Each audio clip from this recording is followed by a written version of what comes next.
Hey everybody, my name is Pierre Gooch, and you're welcome to the Pre-Eminent Sales Pro podcast, where we're helping you to discover the mindsets, the methods, and the mediums to become a permanent sales pro.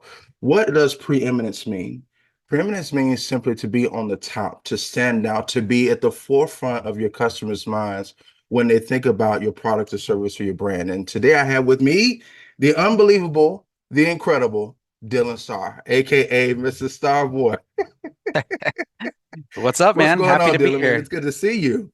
Yeah, man. It's a pleasure. It's been a long time. Man, it's been a long time, Andy. I think the last time I think we've known each other for like what, like 5 years, is that? Yeah. Yeah, it's been a while. Yeah, I feel old, man. I feel old. I feel, but it'll work out, man. So, for those who may not know who Dylan Starr is, Dylan, go ahead and introduce yourself, my friend.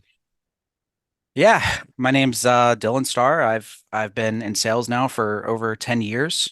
Have a Mhm. military background. When I got out of the military, I went back to school, decided to go to school for business, and then realized I didn't need a business degree to be in business. Mhm.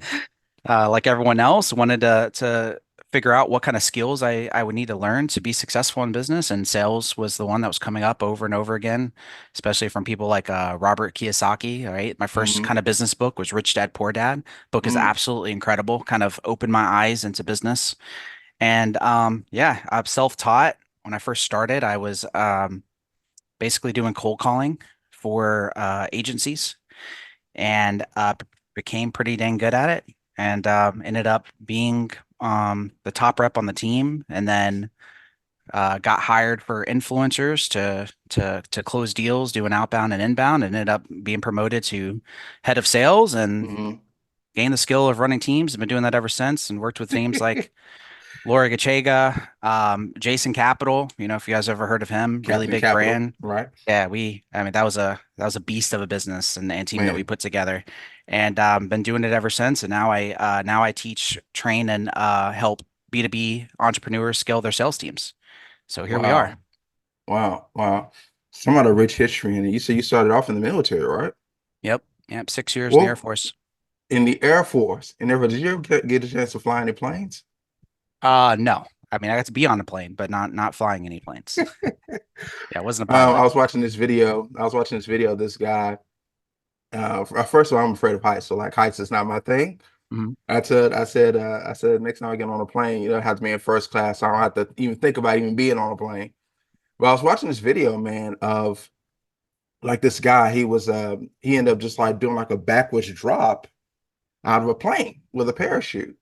And I'm like, you're talking about it takes some guts to kind of even, first of all, get up into that height, but then did it take those kinds of risks?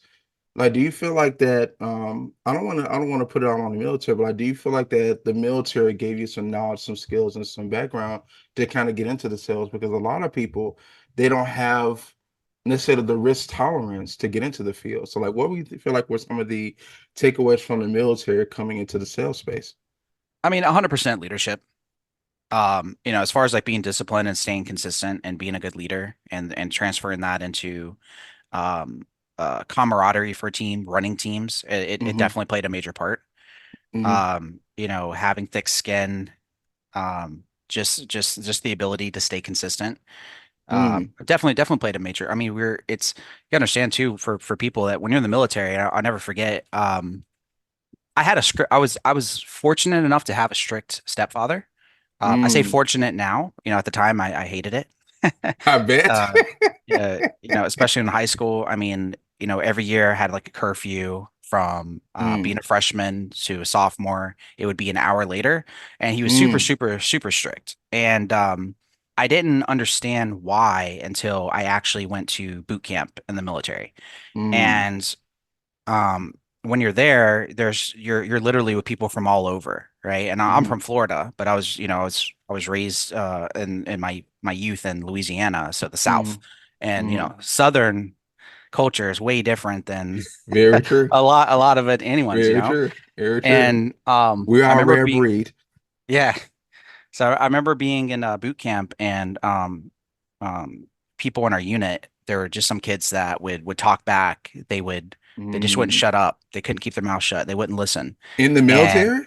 Yeah, yeah, boot camp, right? So in boot you've got camp. people from all over, right? So you go to boot camp, it's Wow. 6 weeks, and you have a drill sergeant, and it's really not difficult, like, and so for me, boot camp was a cake, but you could tell for the other ones who would quit or cry, Mm-hmm. and Because you already had like the that background to yeah, kind of and go into literally, it. like, I'm just like, dude, telling kids is like, dude, just shut up. It's not difficult. You do what you're supposed to. Keep your mouth shut. Yes, ma'am. No, ma'am. I was just like, I was ready for it.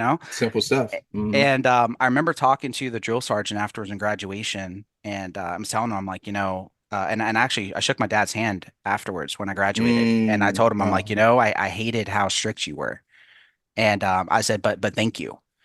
And he's like, Wow. "Well, what do you mean?" I'm like, I see all these other kids, like how they struggle, they couldn't make it through, and you could tell, like, it's just how they're raised. And our drill Mm. sergeant's literally like, he's like, we have 6 weeks to do what most of y'all's parents haven't done your entire lives, and we have to cram it. Woo. So Wow. That's good. yeah, so luckily I had a strict stepfather, who, you know, taught me the right values, made me, Mm-hmm. be simple things like be respectful. And then just the values and everything I learned to the military, and Yeah. challenge in the military. I didn't re-enlist or anything like that. We just, Right. you don't make that much money, Right. you know. That It's is unfortunate for sure. Mm-hmm. yeah. So I knew, after reading books, I milked books in the military because I'm not a Mm. smoker, and a Mm. lot of people would get to take smoke breaks, Right. even when I deployed. So Right. I went to my sergeant and was like, "Hey, they're taking a smoke break like every 15 minutes. Like, that's not fair. I want to read my book." And so I was like, "Can I just go and read a book every time they take a smoke break?" And he's like, "You know what? Yeah, that's fair." And Can so I take a whiff of this knowledge, man? yeah, so I'd always push them, and while we're working and stuff, I'm like, "Woo, smoke break, smoke break." Everyone's like, "Yeah, smoke break," and I'd go and read my book. Yeah, yeah, yeah. Let me ask you this question. Like, I know you're managing teams and you've been doing this for quite some time. Mhm. Like, obviously, you have a lot of different types of salespeople that come into your world, but you have a real habit, a real knack for bringing even absolute beginners and making them absolute weapons, man. Mhm. Like, how do you do that? Like, for let's say that you are talking to someone who's trying to get into this field, who's trying to get as good as he can, as quick as he can. Like, how do you walk them through that process of how to do that? So anytime I'm working with someone who's a brand new beginner, Mm, um, I'm a firm believer same thing in sales. Like, I'm just a firm believer when you're closing a deal and hmm you're selling somebody, identity is everything. Like, that's okay. all it is. That's what I teach whenever I close, and when how I do sales. Like, identity is literally the forefront of everything. And it's the same thing for salespeople. hmm So there are some people right now, it's not that no one can not learn sales. That's not Right. true, right? But it's just everyone's at a certain stage at a belief and identity level to where they have so much change that has to occur before they could become successful, right? Mm, So if I'm taking a complete newbie, a new beginner, and I'm getting to get them to go and learn the skill, I have to like push them. I have to make them uncomfortable. And I do it literally mm, on day one, especially if we're doing things mm, like outbound or reaching out to leads. There's a lot of habits that have to be formed, and you don't know their upbringing, right? You don't know mm, how they were at home. Or is it I read this book, um um talking about hiring A-level players, and mm. when the Wh- guy said, was pretty interesting, was he would ask them in the interview questions about their relationship with their parents, and Wow. and did it on purpose because he wanted to see how they would react. And what he found was that if you had a good relationship with your family, you were comfortable talking about it. If they were uncomfortable talking about it, hmm then he could equate that to them. If they're not comfortable bringing that up and they kind of shut down, then they're not going to hmm have tough conversations with Wow. prospects, which makes Wow. a ton of Wow. sense. So, but kind of back to your question, like, if you're a brand new absolute beginner, like, the first step is just literally building the habit of consistency, No, the being consistency. uncomfortable, putting in the reps, actually staying consistent with learning it as a skill, and then hmm developing your identity to the point of what it needs to be, because your entire beliefs and everything have to change. And I did a How do you test. do that though? Um, how to do which part? Like the Like consistency? cultivating the identity, right? Because we know that actions, behavior, Yep. beliefs, all those things are product of the identity. So, Yep. like, how do you shape that? Because that's like a mysterious term for a lot of people. So it's reminding them of their wins, right? So Mm, a lot that's of good. people when I train them and I'm a firm believer in outbound, like it's just a skill that Mm-hmm. I think every person in sales needs to learn. Mm-hmm. I'm not a big fan of the whole closure identity. I've interviewed tons of people who've come in from marketing of closures, and Mm-hmm. they truly believe that they should be in an opportunity where they're just having mysteriously perfectly qualified people who are ready to buy just on their calendar, and like it does not exist. And for people Yeah. that have that mentality, is like you have no value to the marketplace thinking like that, right? Business Mm. owners, it's not attractive, right? But Well, when actually you capped, right? oh, 100%. Yeah, you capture income. You don't when you don't have the skill to be able to go in and now mind you, there's tons of closers that I speak to and I've trained that are doing 30,000 a month, Mm-hmm. right? But to your point, they are capped, right? Mm-hmm. And then that's a whole other conversation. To get above that level, right? You can strategically get commissions, start running a team. There's a way to Mm-hmm. increase that flow from being more Mm-hmm. a management position. Mm-hmm. But the first thing is getting somebody to be consistent and then reminding them of their wins. And then you remind them of their wins to develop confidence. Mm. And because like you can't be confident in sales unless you have actual data to back it up, right? Okay. And That's so good. it's like you're in a race. It's a Mm. race of speed to developing that muscle. And Mm-hmm. I interviewed, it was super fascinating. I interviewed five people that were on a team. Her name's Laura Gachega. Mm-hmm. Literally, we scrape leads online, we cold call them, we book appointments, and we're closing like high ticket deals. Like I'm talking 10K, 25, 50, 75, sometimes Wow. You 200K. said I'll cold calling, right? Cold calls. Yeah. Yeah. If you're going to cold call, you might as well go high ticket. How many calls? Like, is this like a Oh, one, two, three step process or in terms of um, calls? I'm sorry. you're talking about dials or you're talking about the steps? Like the steps. Like, is it like a one Um, call, two call, three call? so if you're, it's a two call process Mm-hmm. strategy. If you're Uh-huh. including the cold call as discovery, then it's a three Uh-huh. call process. Ah, Yeah. okay. Okay. Cold's a different beast. And Mm-hmm. after training people, getting them going and booking appointments and getting this down, I interviewed them all individually just to get like market feedback and asked them all like, what have you noticed since doing this? And every single person said the same thing. It was super fascinating. It was kind of like a light bulb moment for me. And it was Mm-hmm. I'm completely different person and I'm way more confident. Wow. And one guy, you know, shout to Chris Perez. He's Mm-hmm. like, he's like, since I've been doing this, he's like, his mom and his girlfriend have all come to him and been like, you seem different. Mm-hmm. Like you don't seem like the same person because he was carrying that confidence from Yeah. sales into like his life, you know? Mm. And that's what I mean when I say identity, like it literally like sales will literally change you. Like you, in order to be successful in sales, you genuinely must change. You're going to Yeah. become a completely you will not be successful in sales staying how you are now. It's impossible, right? It's the same in Mm. business, same in entrepreneurship. And unfortunately, some people can't go through that change. And the guy, God, what's his name? Can't or won't? Um, won't. It's not Won't. that they can't, but you know, they for whatever reason they quit or they go through it. And the CEO, I can't remember his name, and actually I'm a big fan of him too. I'm having a brain fart, but the owner of NVIDIA, you know, Okay. NVIDIA is a beast of a company. Like, you know, the CEO, they've done Is that the billions. They've Asian had guy?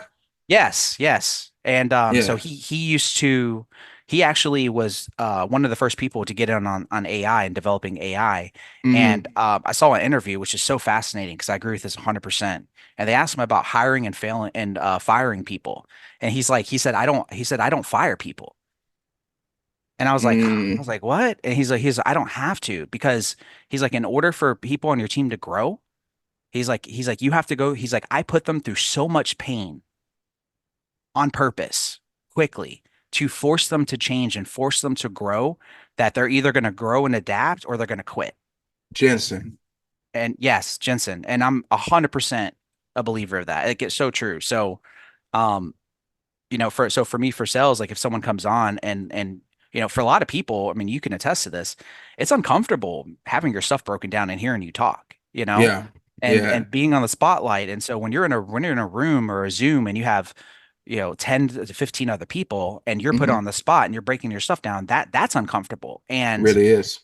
I Very much so. remember when I first started doing it, the COO of one of my clients was like, brought me feedback. Hey, I just want you to know I spoke to one person on the team and, really, it really makes them uncomfortable, like being put on the spot like that, blah, blah, blah. And I told him, I'm like, you do understand that's the entire point. Yeah. Like if they don't like it, I want them to quit and I want them to quit as fast as humanly possible Yeah. because you're not cut out for this, you Yep. know? And it's just true because if you can't adapt to being uncomfortable, you won't have the confidence and the courage to make your Hmm. prospects uncomfortable. And don't misconstrue anything. Like a sales conversation is designed to make a prospect uncomfortable, not to be their Hmm. friend. I want to highlight this because this is very, very important. A lot of people don't understand the power of being uncomfortable. Mhm. When you go out and you work out, talking to my people out there, when you go out and you work out and you begin the process of putting the strain and the pressure on your muscles, that is uncomfortable, but it is the breaking process within that that creates the strength and the definition that you're looking for.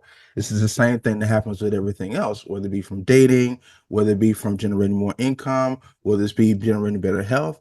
It all comes on you can't even learn without being uncomfortable and broken down. So the key to this, I want you to talk about that. Like, what is the key to being comfortable with being uncomfortable? Because I think that's a powerful point. I mean, I don't think there's a secret or a key to it, to be honest with Hmm. you. I literally think it's just an adaptation. It's Just literally exposure over just time. it's something you have to be it's something you have to be self-conscious about and Hmm. um and find ways to put yourself in that position. So, Right. for instance, I'll have to notice or have a conversation with myself too when there's a path or there's options out there. Mm-hmm. And if I'm deciding a route that I need to go, whether it's a business decision or something I have to execute on, Hmm. I'll purposely say, okay, which one of these is going to be harder? And then I'll just choose the harder one on purpose, right? Because it's like, okay, well, if this seems like it's going to be easier, there probably is Hmm. not going to be as much growth. There's not going to be as much of a learning curve. Hmm. So it's just choosing the hard path and having the courage to do that when Hmm. other people will choose the easy one. Right. It literally comes down to that, and then getting into the habit of recognizing that and jumping Hmm. into that over and over and over and over and over and over and over and over again. And then Hmm. what's crazy is your tolerance Yep. it just changes. And when you have someone who's been in that position, it's like you could tell the difference Hmm. between how people react in Hmm. business and sales or certain situations. Hmm. And I remember when someone on our team, um, gosh, I don't remember exactly what happened, but when I was working with Jason Capital, Hmm. and Jason, he's all about being a stoic and Yeah. having like Definitely status so. and having the right mindset. And someone had reacted to something that happened. And I Hmm. don't know if I think it was like a broken link or something like that. Hmm. And their reaction was just like 10 out of 10. Like it was like almost like danger zone. Hmm. And he ended up, he ended up saying something. I don't remember how he put it towards them, but afterwards I asked him, I was like, why'd you say it that way? He's like, you have to train people how to understand that, like, hey, this is not a 10 out of 10 reaction. It's okay. Right. And so, and what's crazy is even though they were reacting that way, he didn't even flinch. Like he Yep. didn't show a concern of like, oh my gosh, to feed into it, Yeah. because his threshold's so high. So some people minor things based on how Hmm. comfortable they are. Well, you could tell by someone's reaction to minor things of like, oh gosh, is this, it's an emergency, right? People's Yep. emergency thresholds are completely different. You have to watch your reactions. The reality of the matter is that in most, if not all cases, the things that we feel the most uncomfortable with, if you kind of trace it back to the first instance, it was a time in which we were either told how to react improperly or we reacted improperly, right? So the only two, I think it's like there's only two fears that babies are born with. I think it's the fear of the dark, and I think a fear of falling or something like that. Every other experience is learned, which Mhm. means, and so you can learn how to be uncomfortable about a certain thing. You can unlearn it as well. And that's one of the things that Dylan is talking about, teaching yourself how to unlearn being, um, unlearning how to overreact to certain kinds of things. There is a place in the process to do that. You just have to be willing to do it. Please continue. Yeah, no, absolutely. I mean, it's just once you when you do stuff enough times and then, Hmm. it's like expect the unexpected, but then when it Hmm. happens, then it is expected. Exactly. And Yeah. once you know something is expected, then it's completely fine. And so it's the same thing in sales. When people every single time. So think about doing stuff like cold calling. Hmm. And it's amazing to me how many people will get emotional and they'll get frustrated.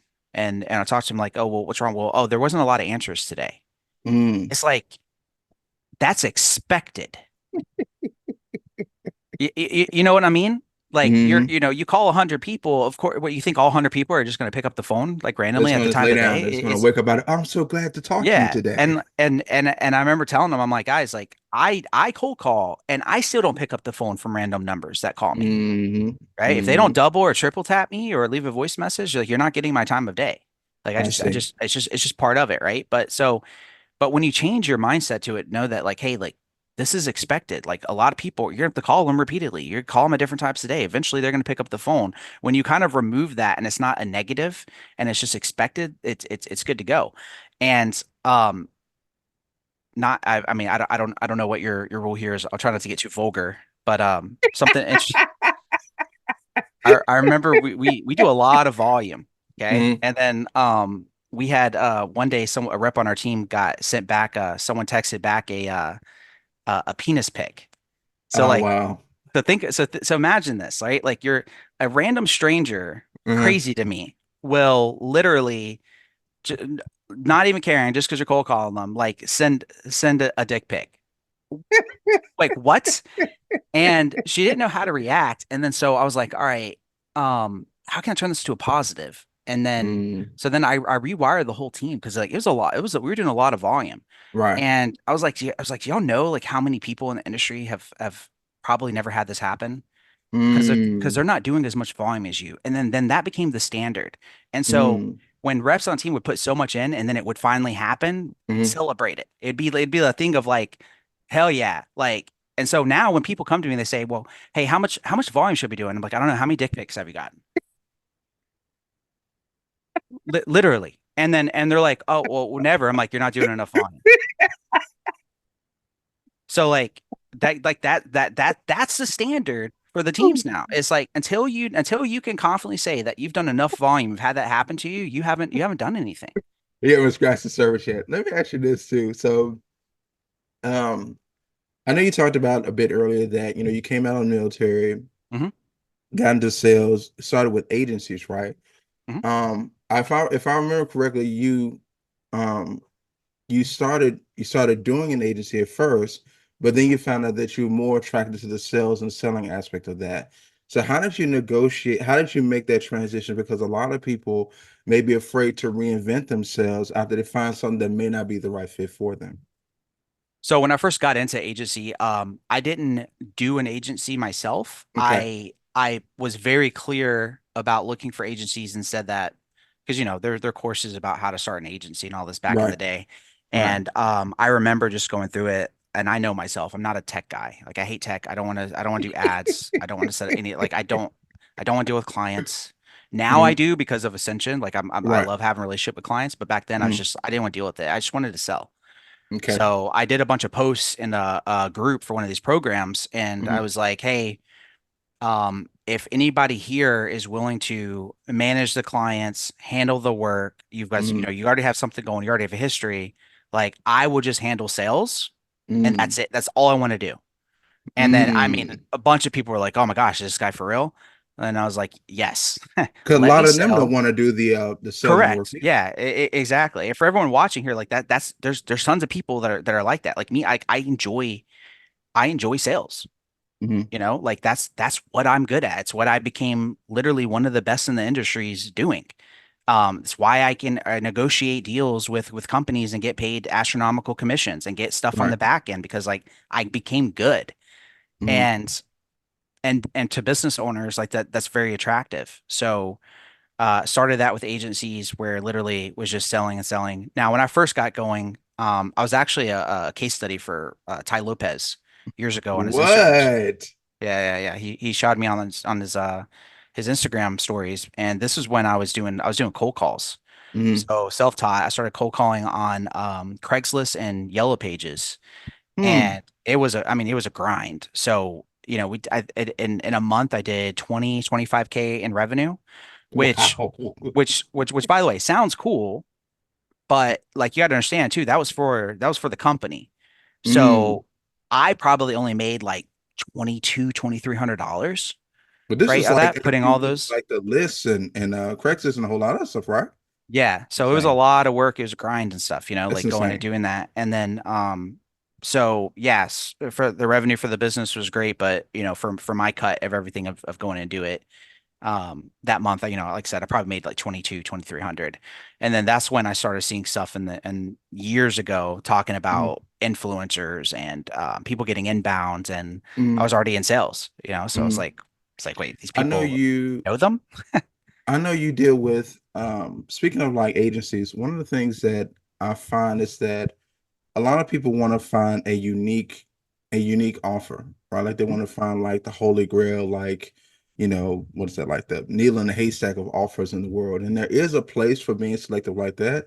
But how do you like coach people to deal with offers that are more commoditized, like an agency or things like that? Like how do you go about the process of selling something like that? Or how do you communicate with the owner, structure the offer in a way where it's not so commoditized?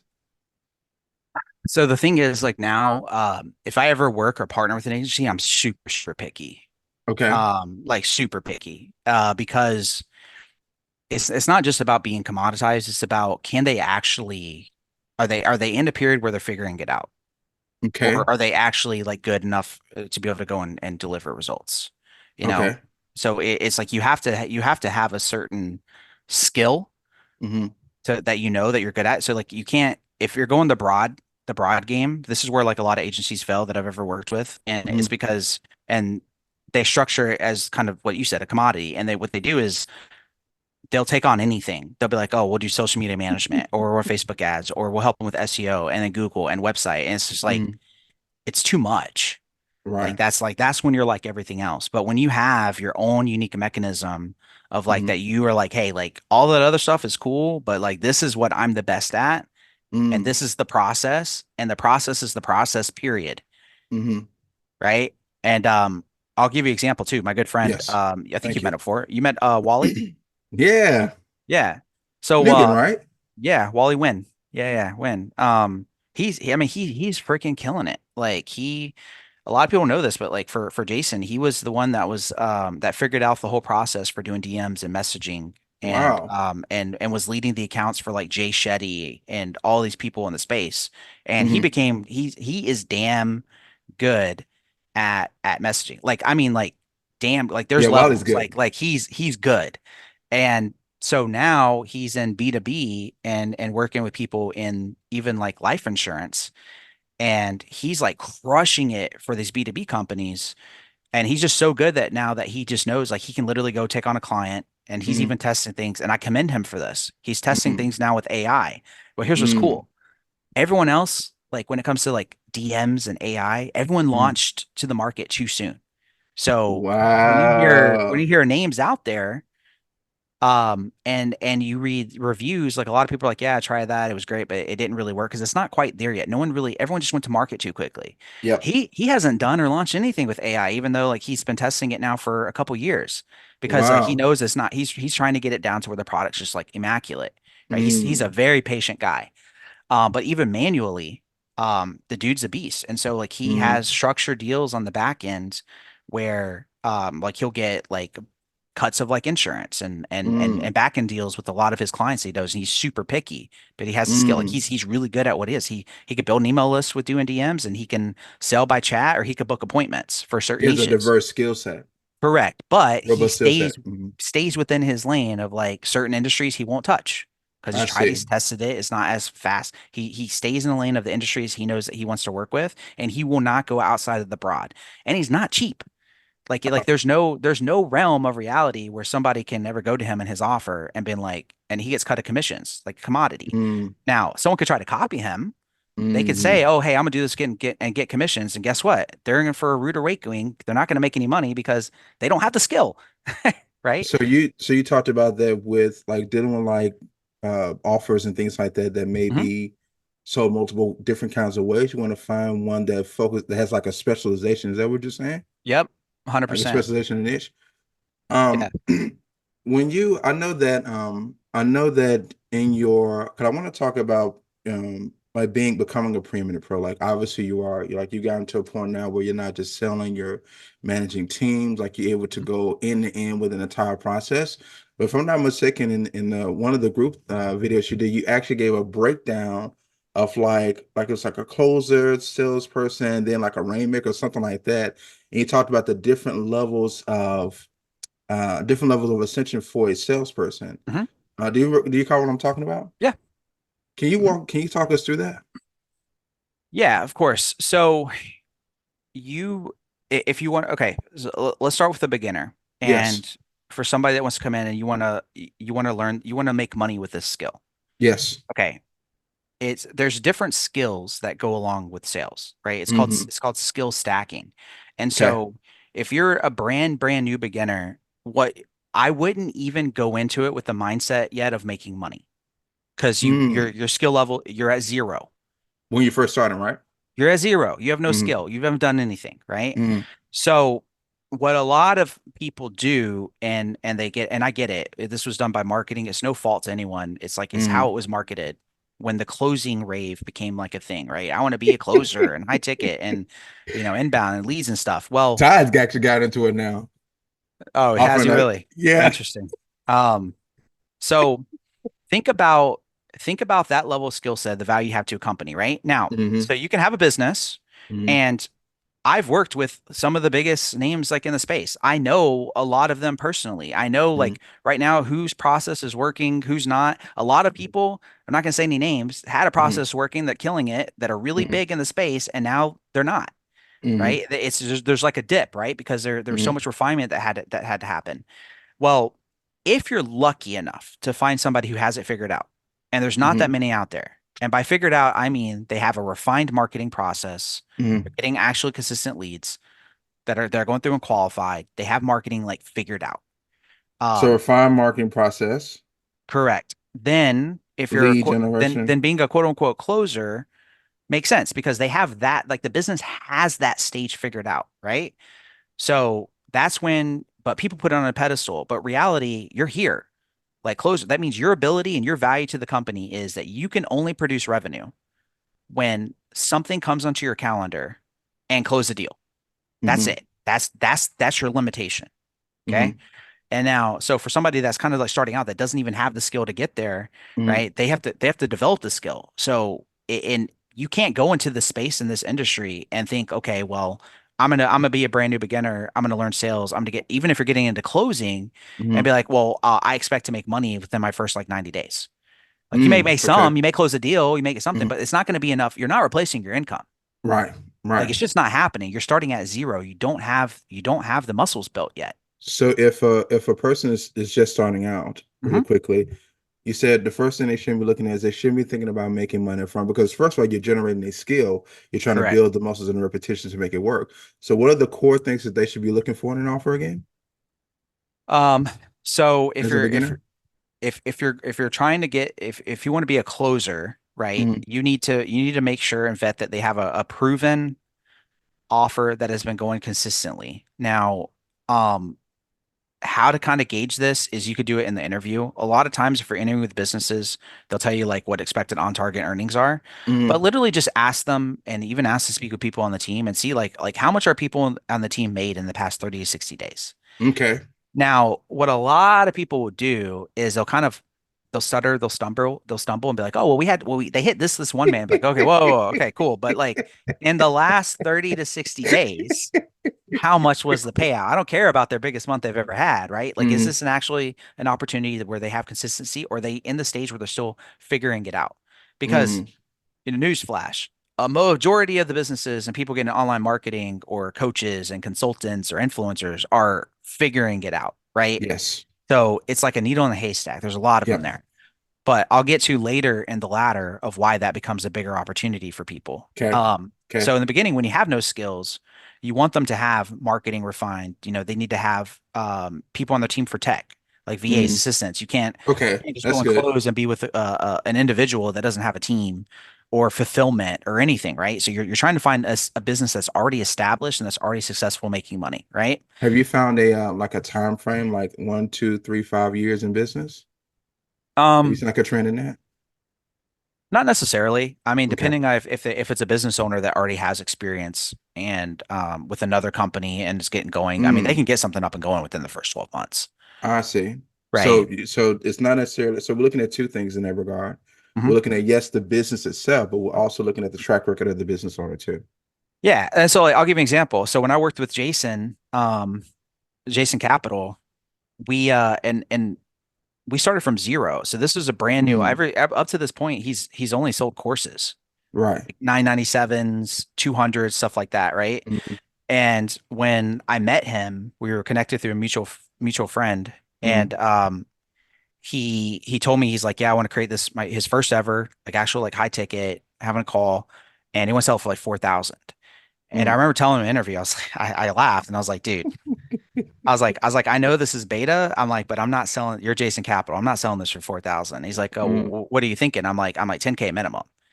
And he's mm. like, you can sell this for 10K. And I was like, I can 100% sell this for 10K. I'm like, What dude, gave I, you the I confidence to do that? 'Cause that's a big move. bro, his brand, like, dude, I'm for if I can cold call and Mm, sell 10K and 50K packages mm, for an agency and for business owners who have nowhere near the credibility of his brand, why can I not mm. sell with inbound using his brand at 10K offer? It makes no sense, you know? So the like literally like just me by myself, the very first month, like month one, Mm. have him going and do posts on Instagram and getting traffic and just booking calls and Yep. literally framed it as a case study group. Did like 210,000 in revenue in the first month. Come on, man. You Yeah, said just you by yourself, right? by myself, solo. Yeah, like solo. And then after that, That then we is went to crazy, market, man. and that was organic. And then so the next month after that, then we went to ads. We took money, started spending on ads, booking call. Now, the reason why ads converted is just so everyone's clear. I did that organically because like I had the skill, like I knew what to do. So as long Right. as in the very beginning stages, if people were showing interest, like I have the extra skills besides just closing. I know how to reach That's out. I know how crazy, to man. follow up. I know how to outbound leads when they're coming through because I've done it. Like I don't, there's no sitting around twiddling my thumbs hoping that a call is coming on my calendar. You know what I mean? Like That's crazy, I'm man. going after it, you know? So like it's a skill gap compared to the average person. Now, in my first year, just full transparency, like I made over 400 grand like personally in my first year of working with him being partnered. And I was incentivized in commissions and of like running the Wow. team. That's So crazy, like bro. that's in my pocket, you know? Like, That's crazy, bro. yeah, so it was a good year and putting the process in place. Um but the skill is like Jason had like he's a marketer. Right. Like Exactly he's right. he's incredible at copy. Yep. So like when we went to ads, they crushed like I got booked appointments when we went to cold market ads, but like I also cheated. So when I went to him, I was like, okay, I know. Cheated. Oh, 100%. Because you gotta like I know how to do a process and once I have it down, I know the frame, I know what Right. I'm saying, I know what angle I'm using because I've been on so many calls. Right. When Right. I went to him, I said, "Hey, this is what we need. This is the frame we need to use for ads. Here's how I want you Mm, to say it in the video. This is how I want the frame to be. This is what I on the calls." And so like it worked immediately that's because I crazy, bro. I was already on the calls compared to flipping it where most people would be like, "All right, let's just test a bunch of stuff and everything." Now, he's great at copy. So like if you're with someone that doesn't have the skill copy and they're still figuring it out, you're not going to get a bunch of booked appointments right away, right? Oh, real quick. Mhm. Tell them the story about because I remember I had asked you about like the speed to action with Jason, right? Mhm. Which I think is an incredible thing to look for in a business owner. Can you talk about that? Oh, it's next level. Like there's working with Jason even reset because I remember when I was interviewing with him, there was a real he read he's good. I don't know if he did it to close me or what, Hmm. but he read the energy pretty well. And I remember telling him, I opened up to him about my frustration of like there are people in the space that teach sales right now Right. that like that are, that sales coaches, gurus, or whatever. Hmm. And I was like, I think my biggest frustration is that a lot of their top guys on their team, and no one knows this, I trained them. And Tell him, so, man. I remember telling him, I'm like, because he asked me, he got me to open up, which is really good on his part. And I remember just telling him, I'm like, dude, it sucks not being recognized because like Mm, I'm not a marketer. You know what I mean? hmm. Like no credibility or anything, but like all the guys that are on my competitors' teams are Hmm. beating their people and in place, and I trained the guys. Come But on, what's man. but what's interesting is he said something. He goes, Small. He said, dude, why do you think we're talking right now? Ah, And that's good. That's good. he's like, I know right now it feels like that there's no reckoning. He's like, but you've come recommended by three other people, like Wow. on the dark, like behind the scenes of like chitter chatter. And he's like, Mm, and from people that like are worth a damn, he's like, the chitter chatter is all that matters. wow. Right. And he's like, we're talking today because you've come recommended and like you have that as your reputation. And so because I built up so much, 5+ years of goodwill of training and then pouring into people, I mean, we've even worked together, right? Right. And so all these people are trained, and the ones that are making 30,000 a month on other teams are mentioning me behind the scenes. My name's come up so much that now opportunities came to present themselves, you know? How did that feel for you having somebody like Jason like say, "Hey, man, you just don't know this shit, but man, there are people talking about you and talking about how great Oh, you are." incredible, right? Everyone, like, and mind you, like, I'm a very confident individual, Yeah. right? But even Yeah. as humans, everyone would like to have validation over time, Yes. right? Because you're Yes. pouring in, you're grinding, you're staying consistent, but you can't really see the light at the end of the tunnel because you don't have that Exactly. verification. So when you get the verification, it's just like, oh, okay, cool. I He's was he's right. so excited to see you see an ad of you, man. I said, "Is that what I think it is?"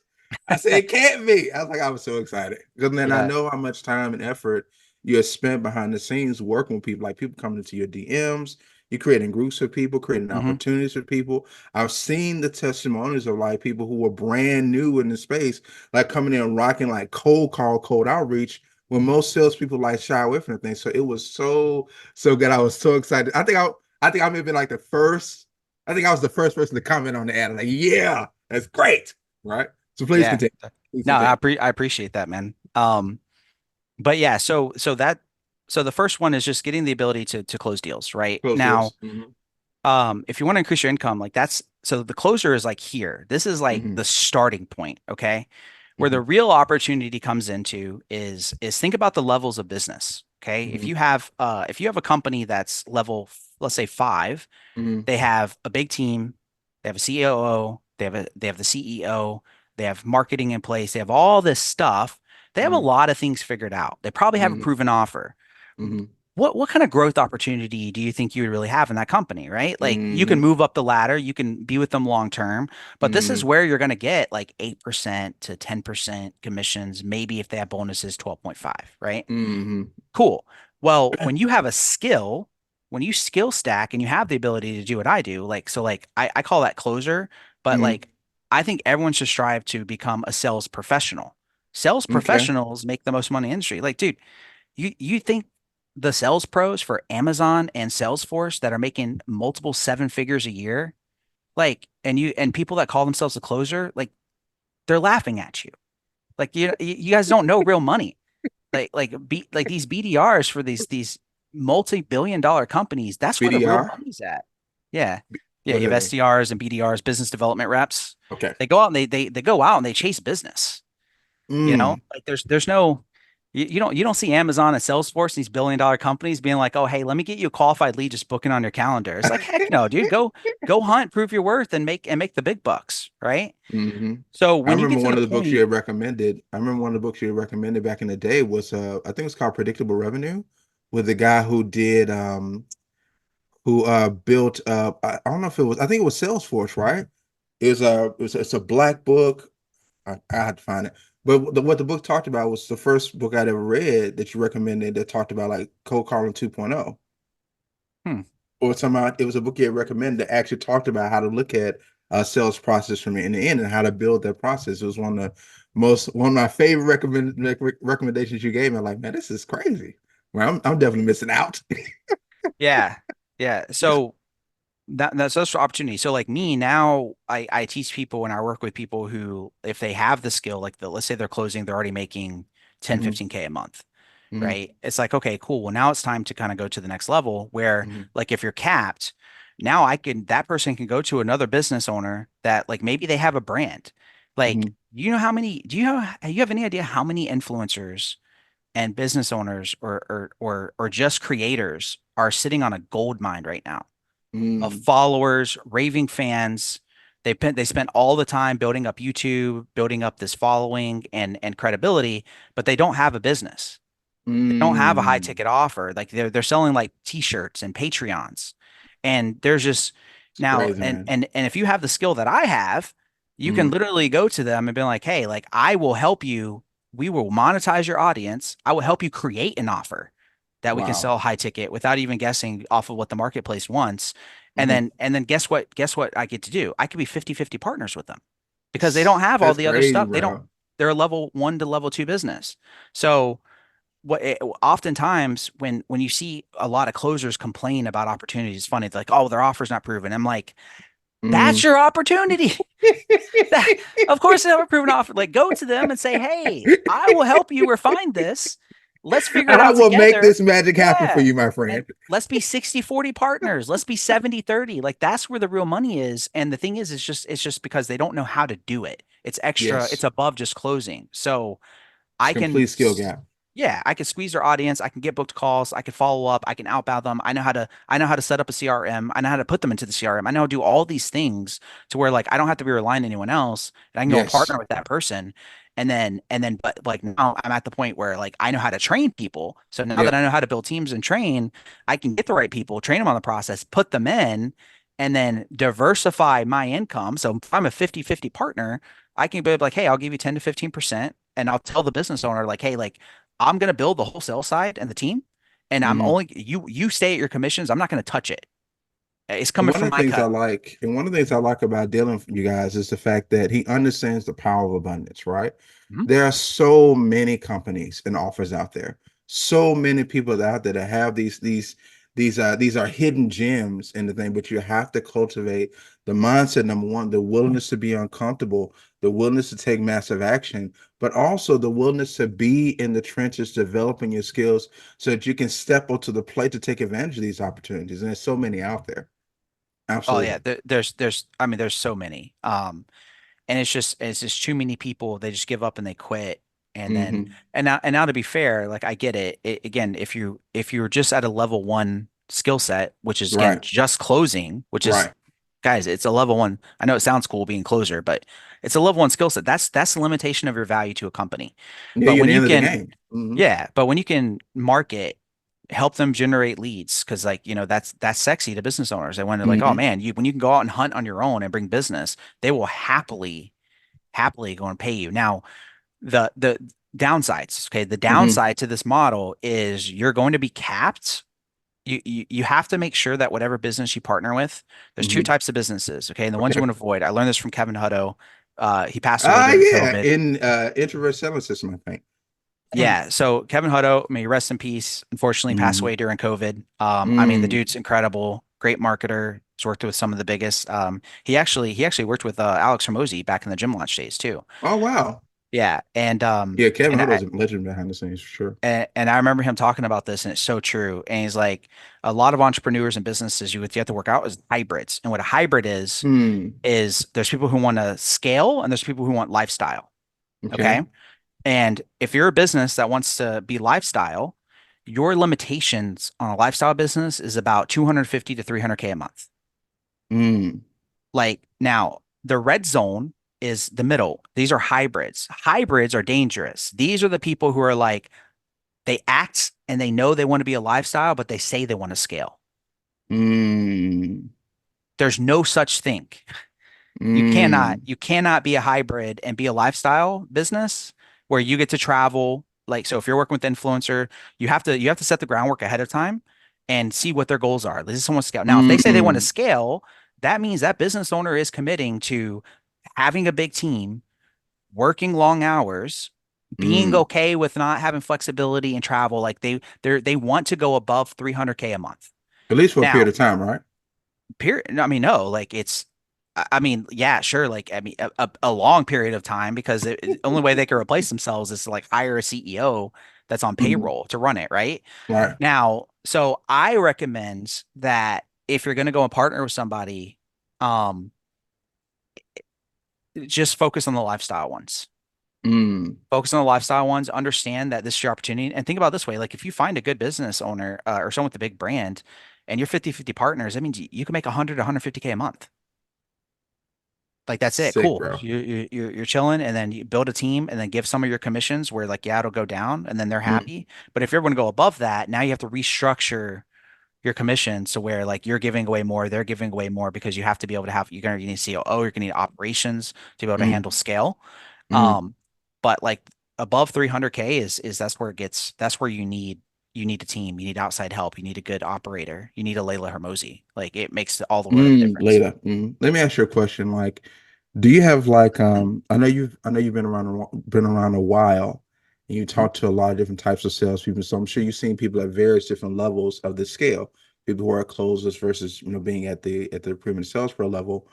Do you have like in your mind, is there like a closing percentage, a certain amount of volume, a certain income bracket that a person will want to aspire to be in before they make the transition into being like a sales pro, learning marketing and all this other kind of stuff? Or is it like more of a variable kind of thing? Um, it's typically a variable. I'd say the only condition of people that go and do it, again, are the ones who are frustrated about being capped. Mm, You know, you are going to reach a period. You're limited when you if you're just closing. There's limitation. You can only take so many appointments in a day, very true. and you still have to have time for follow up because that's where a majority of your revenue is going to come from. So now you have time Mm, following up. You can only take so many appointments, and then um, so then what do you do in your caps? Well, you can increase your commission, but mm, if you're going to go to them and ask to increase your commission, you need to what value you're provide going to more bring. value, right? Right. So I just the biggest opportunity in that is just like if you go to them and you know you're earning good. Like if you're in a company right now and you're just doing inbound and they have leads and there's Hmm. nobody outbounding them, that is a huge opportunity for you. Okay. So if you're getting 10%, I'd literally go to them like, hey, like, can I can I prove myself? Don't ask for anything, and can I call these leads? Hmm. Can I have access to reach out to everyone who's opting in to this right now? And on your off time, I would go and I would call them. I would book yourself more appointments, Mm, get yourself more at bats. You will close more deals. And then now that you've proven that to them, because now you're like, hey, look at all these extra deals. Like, hey, like mm, I will let me on my time. Let me run a team. mm, Let me bring value to you, Mr. and Mrs. Business Owner. Let me run this team and let's hire some people and I'll train them on what I just did. Let's get more appointments. And then mm, can I get more commissions off of sales for going and running it? So now you're closing and you're mm. getting extra commissions for what's closing on top of it for going and running the team. So now I boom, see. you just increase your income, right? I see. I see. I see. So I know that if you when you look at your 10-year career and the skills you developed, do you see like a timeline, like I learned this first, then this, then this, then this, and this? Do you see something like that in your own journey? a timeline like an order of events for that. Yeah, like an order of events of skills. Like you talked about skill stacking a bit earlier, right? Mhm. Like, do you have like an order by which a person should learn certain types of skills? I think, yeah, I think everyone should start with outbound first. Start with outbound first. 100%. Like Why outbound firm first? believer. Because when you get outbound first, I'll give you an example. So there's a guy I trained. I'm not gonna say the influencer he went and worked with. Yes. But I trained him. We were doing outbound. We were closing deals, and he got picked up for another influencer who Mhm. wanted to get outbound going.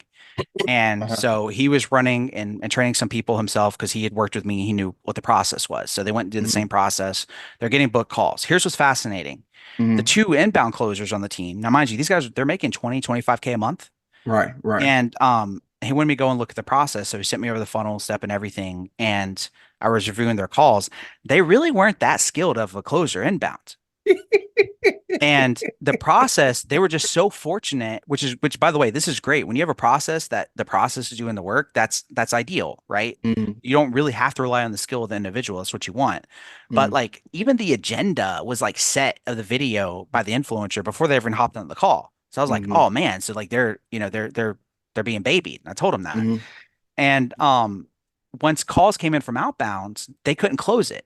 He was the only one Mm-hmm. closing the deals from outbound because it's a lot harder. You have to have like when you're closing somebody from outbound, you're doing outreach. This is where skill comes into play. Like you will know the level. You can tell the difference of your skill level and your Mm-hmm. ability to sell and your ability to close when they're not going through like such a process, right? Mm-hmm. But because he was outbound first and was Mm-hmm. closing deals from outbound, by the Mm-hmm. time he was doing that in inbound, I mean, it was a cake. Like he's Yeah. just like he's literally like, this is a joke. It's so easy. And quick point, you guys. If like you guys want to learn like this outbound stuff, like go to Dylan's channel.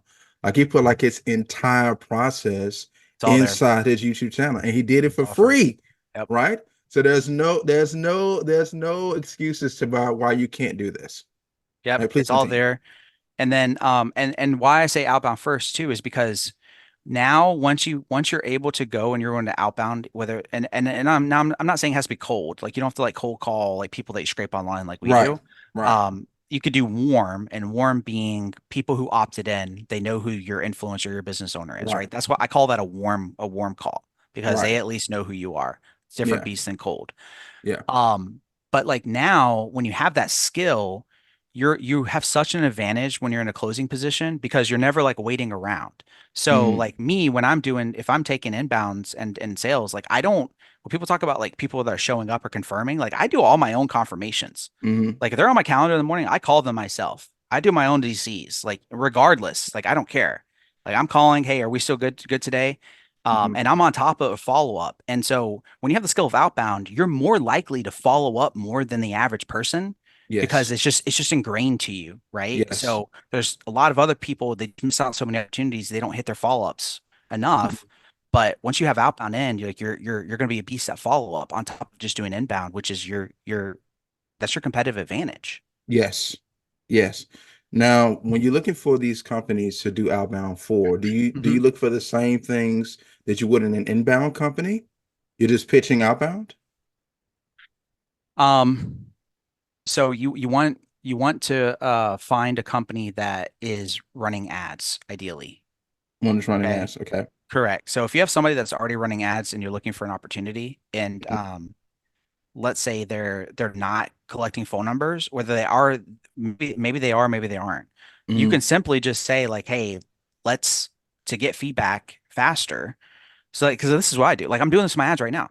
Oh yeah, yeah. I remember this. I'm Tell me literally doing about that. this. That was good. That was good. Yeah, like right, like you saw my ads online. Like I'm not, Mm-hmm. so to revise the process, I think it's so silly when people, especially when you're spending money on ads, they want to go and split test everything. Like, oh, let's do a new headline or let's test the page. It's like, okay, cool, but why can I not just call the person and figure it out what made them want to book what stood out about Yeah. the ad, what's their actual pain point? And so like by me calling every single person that's opting in because I have their phone number, I'm getting Right. so much feedback and knowing what they're struggling with. I know what to create. I know what videos I need to do. I'm getting market feedback. That's such a huge advantage. Talk about kick to marketing, boy.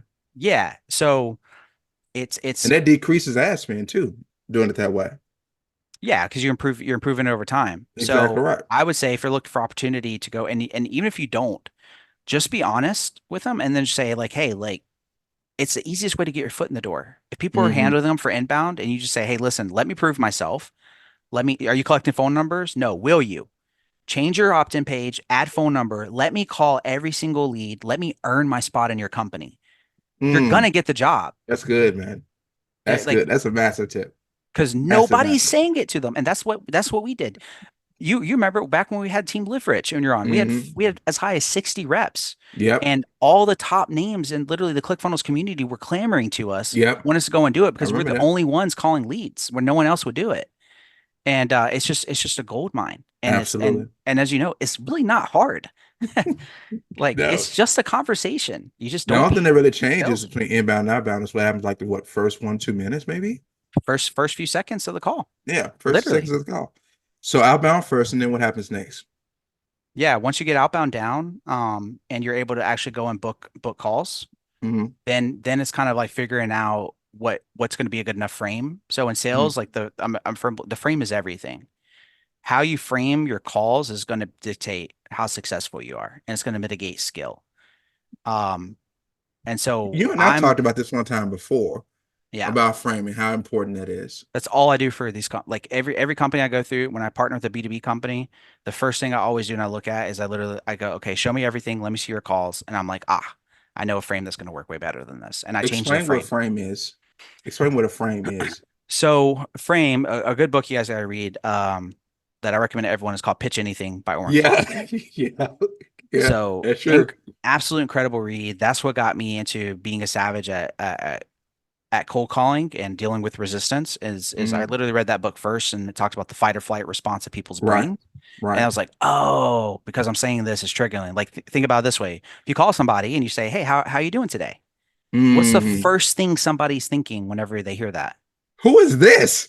Who's calling me? Right? It's like their guard goes up instantly. But if I can Hmm. call them and give them context as soon as Hmm. possible, I don't trigger that fight or flight response. Now it's just a normal conversation, right? Hmm. And so the frame, I'll give you an example. So like there's tons of them. You can use a value frame, you can use a partner frame. We use partner frame Hmm. with a lot of the agencies. So Hmm. we cold call, like literally cold call people, and we say, "Hey, this is Dylan with so and so's team. She wanted me to follow up on the email that she sent you in regards to the revenue share partnership." Mm.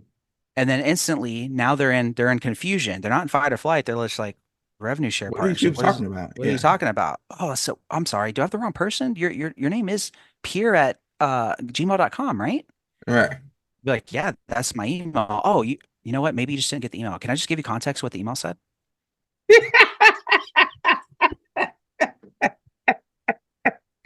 That's so And then good. That's so and then you're good. like, yeah, but like, oh yeah, so all we wanted to know is just that like if we brought you deals, if you'd be open to giving us like 8 to 12% cut of any deals that we brought to the table. Wow. See, people don't understand that. Like, it's one of the powers of outbound and cold Yeah, calling. It's just like curiosity and intrigue. yeah, correct. And then now the frame is like you always want to have a qualify frame for calls. The more that Yes. you can have the framing to where a prospect is qualifying and selling themselves to you, you're never in a position where you have to justify, you have to sell them. Like I don't sell anybody on my calls. I refuse to. Mm. I will not do it. I'm not justifying anything to you. You're not going to hit me with a what makes you different. I'm never falling for that trap. Like, so people that love the one-liners, So how do you good. handle the objection? Or how are you different? It's like you don't have a better frame Mm. and you never have to worry about that objection. That's the power Exactly of right. framing, right? So when you have a qualified frame, is like you want to put in position of where like you are letting them know what you're looking for, what results that you're bringing, why you created the program or offer in the first place, Hmm. and then you give them the qualifiers ahead of time. So for instance, if you're selling for marketing and you know that they'd have to have a minimum budget of, I don't know, 2000 a month on ads, Hmm. I would literally just say that in the beginning of the call. So I'm a qualifier in my agenda. I just Hmm. say, blah, blah, like this is what we're looking for. By the way, with ads, they have to have minimum budget 2000 a month on ads. I would just get it out of the Hmm. way Hmm. as a qualifier, right? And so if they react and they're just like, well, there's no way I can spend 2000 on ads, awesome. I just saved you 45 minutes to an hour of your time. Right. Now I'm not saying, but now it has, if you ever do anything financial like that for Mhm. qualifying, it has to be related to a thing, right? It can't be, you're Yes. not saying of like, oh, we're selling the $10,000 program. You're only qualified if you can spend 10,000 with us. Right. That's not Right. it. It has to make sense. Um, In perspective but of the value you're trying to create. correct. Yeah. So that's all framing is of like what it is that you're looking for and making sure like it's known that, hey, we're actually here to see if it's a good fit. Where a lot of closers make the mistake of is they do a traditional old school agenda where they're Yes. like, oh, we're just here. I just want to talk about where you are now, where you want to go. Basically you're saying we're gapping you and they know what that means. Like basically Right. you're just saying, okay, we're here to see how I can sell you. Yeah. Not genuinely to see like, hey, is this an actual good fit? And if so, this is what it will look like. And if not, this is what it'll look like.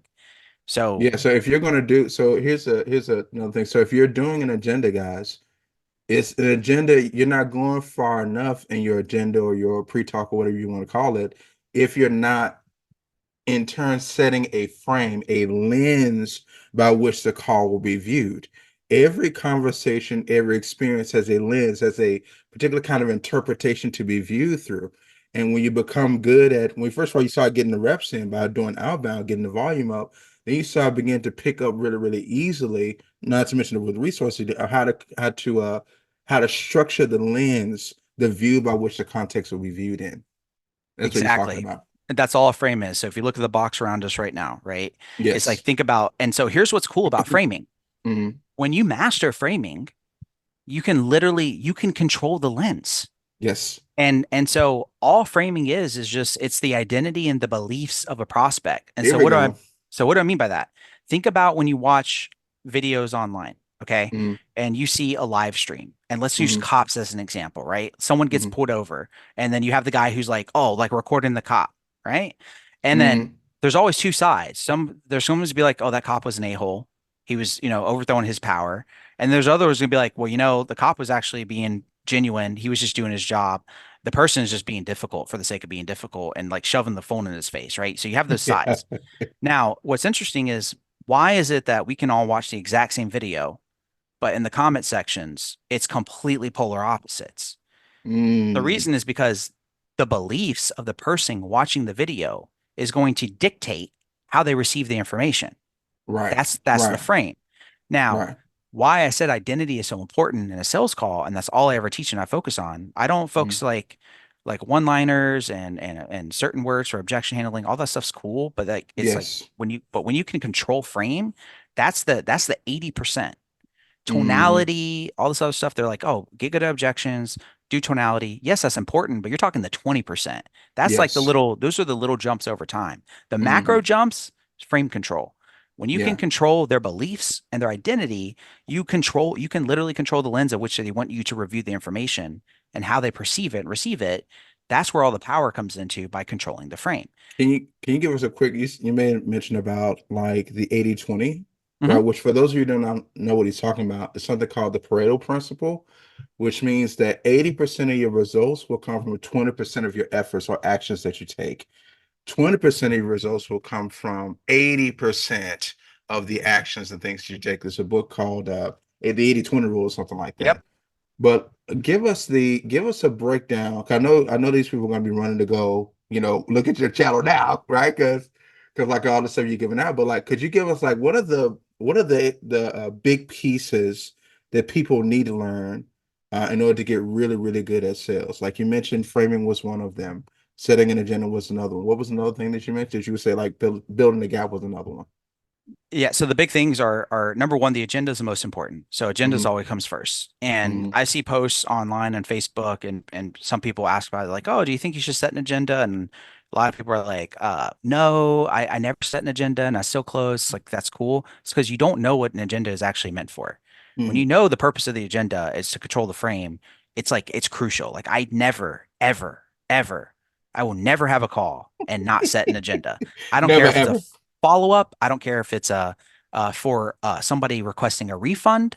I don't care Hmm. if it's an ascension call to upgrade somebody. I will always Hmm. set an agenda and set the tone because I want to control the frame. Period. Exactly. And they won't Once always be the same length, but they'll all be given the same idea. correct.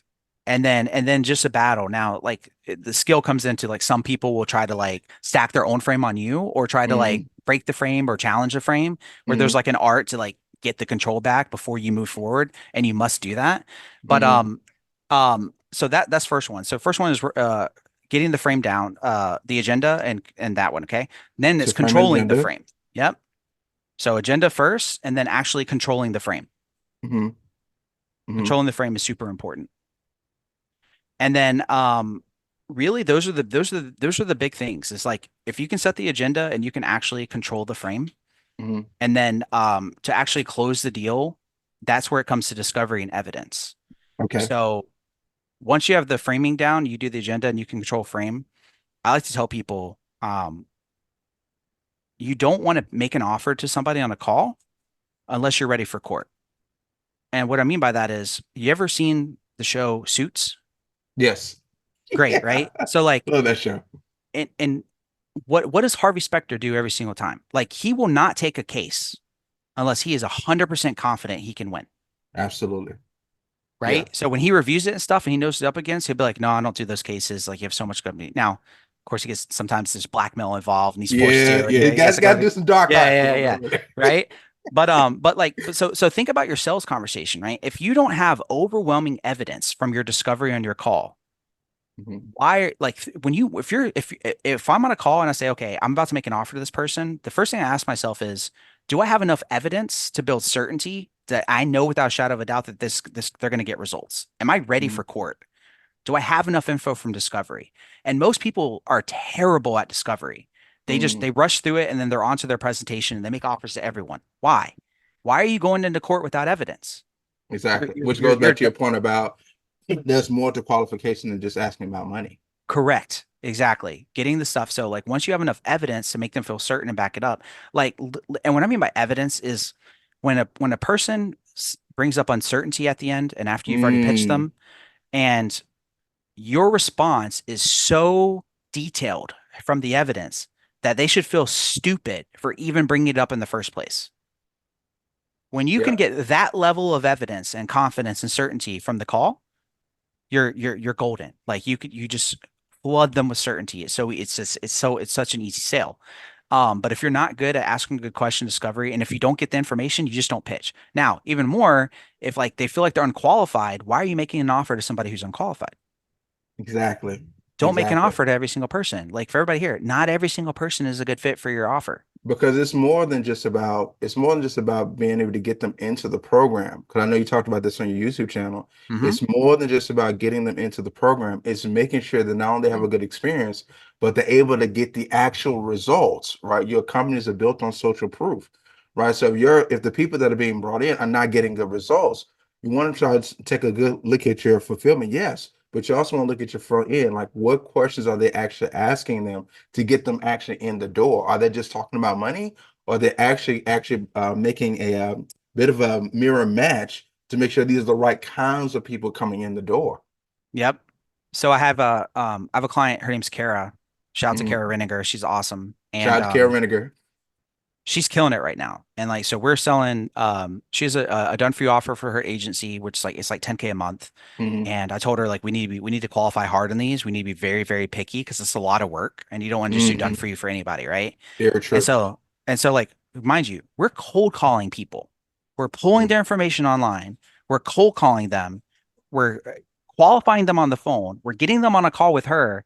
And then from there, they are like she's making them qualify themselves to her, right? mm, And so it's interesting because from teaching her like sales and stuff, there are certain situations where she doesn't know how to act because the prospects are overselling themselves because they want to be mm. qualified. And so that's where Yes. she got stuck, which is super fascinating. And I'm like, wait, what are you struggling with? She's like, I don't know how to react to them like just selling themselves like this. I don't know what to do. And I was like, that's the best case scenario, right? So she had the opposite problem. And I was so proud of her because she did a legitimate takeaway with somebody. Mm, And there's prospect who they wanted done for you and she was like I don't think we're there yet and blah blah blah. They emailed her, she did a takeaway, and this wasn't a tactic, it was a legit takeaway. She's like hmm. they need done for you. And then she was like, well, she thought the price would deter them. So she's like, well, hey, like I just signed someone up 2 weeks ago, just know like this is 10K a month, like ongoing. Hmm. And he goes, Hmm. let me talk to my wife. And she's like, what? And it gets back to her, he's like, hey, we're in. So she closed him, just by having the right qualifying stuff in place, right? Yeah. And so it's literally it's just the frame. So That that's all the frame. let me ask you this, because we got to get ready to get out of here, man. Because you and I will be on here. I think the last time you and I talked, we was on for like 2 or 3 hours that time. Well, and they ain't ready for that kind of content right now, man. They ain't ready for 2 or 3 hours yet. But let me ask you this question. Like, let's say a company wants to work with you. First and foremost, who is it that you're looking for? Who is the best fit for you? And like, what can they expect by working with you?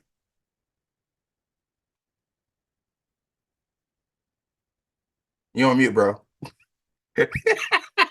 I was on mute. I was saying, typically the type of person, people I work with, like obviously, like if it's going and partnering and helping a business owner that's in B2B, Mhm. um, so some kind of high ticket B2B offer. Now I'll say B2B, I mean like you could be a coach or consultant that's working with business owners, I see. not B2C. B2C is like it's a different beast. I'm just not a Not the firm 0 to 1 believer. crowd. Yeah, and honestly, I'm not even a believer in selling high ticket to B2C. Mm, I'm not. It's just so much of you're going up so much of an identity. Like even for somebody in B2C to pay $1,000, there's just so much of building an identity just for 1K. It's like if I'm put that much mm, effort, I'd rather get 20, $30,000, same mm. amount of effort. same effort. So I say in the wheelhouse of B2B. Okay. And then yeah, and for anyone that's interested in that, if you're a closer and you're trying to just get better at sales and you want to get better at like identity and all that stuff, you guys can literally just follow me on Instagram, shoot me a message. I have a an institute called Virtual Closing Institute. Okay. I'm very picky about who I work with in this, just so you guys know. Like, so like this is a qualifier. Mm-hmm. But in this, we I'm just what I found is that people learn best from reviewing the tape. So Mm-hmm. what I've done is I've just taken a bunch of different industries in high ticket, and we have a community where we share. So if you close a Mm-hmm. deal, we submit it over and we put it into a vault. So now people can come in, you can select like the industry and you can see deals closed. Mm-hmm. And we even put like the discovery. So it's like if there was a cold call, here's the cold call. Here was discovery. Here's the strategy. Here's the follow up. Here's how they close. Because Mm-hmm. if you're reviewing the tape, you're going to get good. And then we do call breakdowns and reviews so people can submit their calls.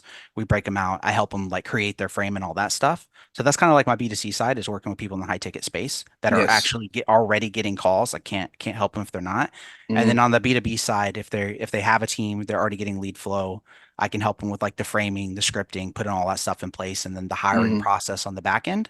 And for that, you can just go to inceptionclosingsystem.com and then Yeah. apply. All the links are going to be down here in the description for you guys because, Dylan is an amazing guy to work with.